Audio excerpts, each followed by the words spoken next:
Search and catch and slice and bat in better to close your eyes. Apple, trouble, boil and bubble, time to say goodbye. Search and catch and slice and bat in better to close your eyes. Turn it up, Gino. Alas 3 ng umaga, habang ako sa kusina, di makatulog, inaantay ko na lang magising ang mga bata. Pinaganda sa lamesa, hinatid ko sa eskwela. Sa aking pagbalik sa trabaho naman, naihatid ko aking asawa. Tapos na ang aking ruta o nakagawian ko tuwing umaga.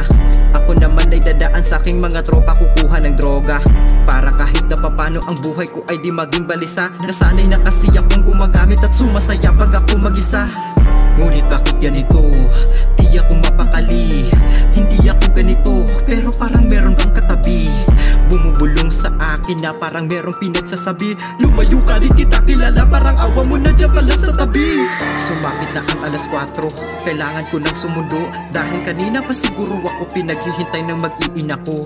At pagdating ko, tinanong ako ng aking mahal na asawa. Siya ay galit na galit, huli na kasi pagdating ko, kaya tamang hinala. Dating namin doon sa bahay, pinagbubuhatan ako dyan natatabo. Dumilimang mga paningin ko, dala na gini siya ay napagbuhatan ko. Kanina pa ko gulo na gulo, hindi ko na maintindihan sarili ko kung bakit ganito. Tapos dumagdag ka pa, putang ina, gusto mo hiwain ko bunganga mo? Wala na ako sa sarili, naririnig ko na lang ang mga tanging sigaw. Tama na papa, habang inaagaw nila yung hawak ko na balaraw. Pagtalikod ko, sino kayo? Habang hawak ko silang lahat sa liig, pinagsasaksak, ayoko nang maingay ha. Gusto ko lang yung tahimik. Apple, trouble, boil and bubble, time to say goodbye. Search and catch and slice and